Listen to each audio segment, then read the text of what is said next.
Hello everyone, welcome back to my channel study only science. आज pedagogy की class है और आज का हमारा टॉपिक है विज्ञान शिक्षण सामग्री, सहायक सामग्री। ठीक है, तो इस टॉपिक से रिलेटेड आज आपको हम 20 क्वेश्चन लगभग कंप्लीट कराएंगे, जो कि प्रतियोगी परीक्षाओं में आ चुके हैं। रिपीटेड क्वेश्चन कई बार आ चुके हैं एग्जाम्स में, तो ऐसे क्वेश्चंस को आज हम कवर करेंगे। चलिए शुरू करते हैं क्लास को। तो पहला क्वेश्चन है, ग्राफ का रूप है। पहला क्वेश्चन, इसका आंसर फास्ट मोड में क्लास करेंगे। ठीक है, तो ग्राफ का रूप है, राइट आंसर हो जाएगा उपरोक्त सभी। ठीक है, क्षेत्रफल वाले ग्राफ, दंड लंब ग्राफ, चित्र ग्राफ। ठीक है, तो ये सभी ग्राफ का रूप है। अगला प्रश्न है, विज्ञान शिक्षण द्वारा अधिगम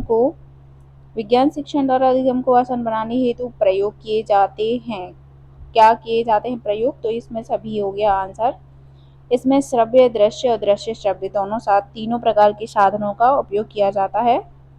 अगला प्रश्न है, दृश्य श्रव्य साधन द्वारा विज्ञान अध्ययन में किस प्रकार के अनुभव प्राप्त किए जा सकते हैं?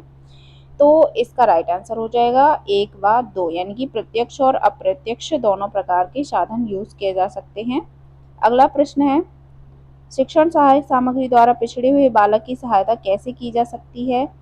तो चौथे प्रश्न का राइट आंसर हो जाएगा, उसी दृश्य श्रव्य साधनों द्वारा ज्ञान करवाया जा सकता है। ये इसका सही आंसर हो जाएगा। ठीक है, अगला प्रश्न क्या है, दृश्य श्रव्य सामग्री की आवश्यकता निम्न में से किस विधि के लिए आवश्यक नहीं है? देखिए, दृश्य श्रव्य सामग्री किस विधि के लिए आवश्यक नहीं है? व्याख्यान विधि। ठीक है, अगला प्रश्न है, शिक्षक सहायक सामग्री का शिक्षक को क्या लाभ प्राप्त नहीं हुआ है?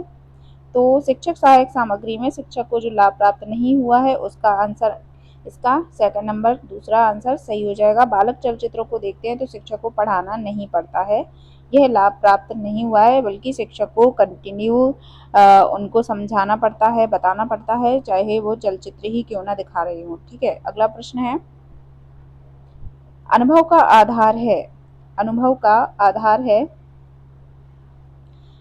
कि इसका राइट आंसर हो जाएगा उपरोक्त सभी।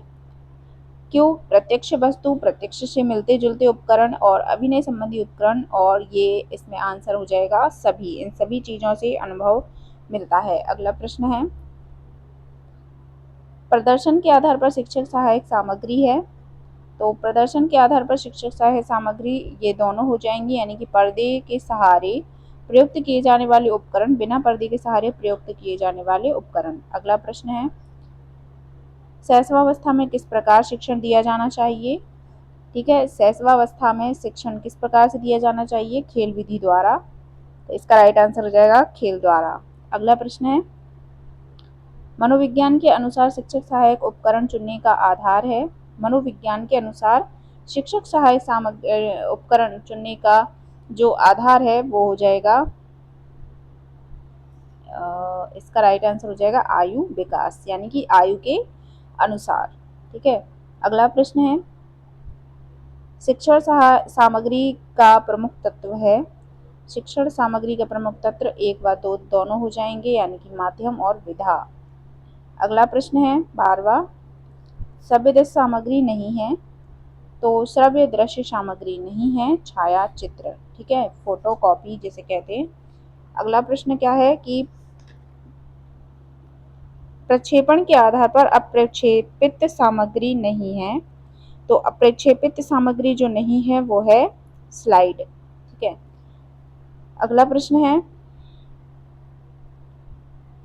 निम्न में से प्रक्षेपित सामग्री नहीं है। प्रक्षेपित निम्न में से कौन सी सामग्री नहीं होगी? Bulletin board. ठीक है, फिल्म ओपेक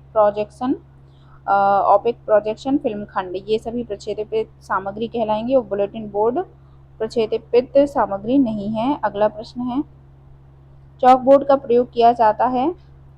चॉक बोर्ड का प्रयोग उपरोक्त सभी में किया जाएगा, क्योंकि नए तथ्यों नियमों को प्रस्तुत करने के लिए, छात्रों को प्रदर्शन अभ्यास कराने की सुविधा के लिए, रेखाचित्र, मानचित्र तथा रेखांकन द्वारा किसी तत्व को समझाने के लिए चॉक बोर्ड का उपयोग किया ही जाता है। अगला प्रश्न है,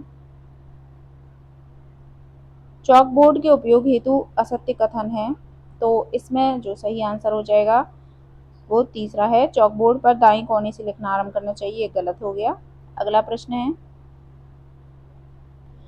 फ्लेनन पट्ट, जो फ्लेनल पट्ट बना होता है वो किससे बना होता है? तो ये होता है उपयुक्त सभी, प्लाईवुड, मेसोनाइट बोर्ड और लकड़ी, तीनों से मिलकर बनता है फ्लेनन पट्ट बोर्ड। ठीक है, अगला प्रश्न है, जब शिक्षक को वास्तविक पदार्थ वस्तुएं उपलब्ध नहीं हो पाते हैं तो वह डैश का प्रयोग करता है। जब वास्तविक वस्तु प्राप्त न हो तो मानचित्र का उपयोग किया जाता है। अगला प्रश्न है, संपूर्ण पृथ्वी अथवा उसके किसी भाग के धरातल के आकार और स्थिति को किसी पैमाने या प्रक्षेप द्वारा प्रदर्शित करना मानचित्र कहलाता है, किसने कहा है? तो ये कहा था वेबस्टर ने। ठीक है, अगला प्रश्न है, चित्रों के चयन का आधार होना चाहिए, चित्रों के चयन का आधार क्या होना चाहिए? चित्रगत वस्तुओं का आकार, चित्रगत वस्तुओं के रंग, यथार्थ वस्तुओं का प्रस्तुतिकरण करने वाला चित्र। तो इसका राइट आंसर हो जाएगा उपरोक्त सभी। ठीक है, तो गाइज ये थे आज के इम्पोर्टेंट क्वेश्चन।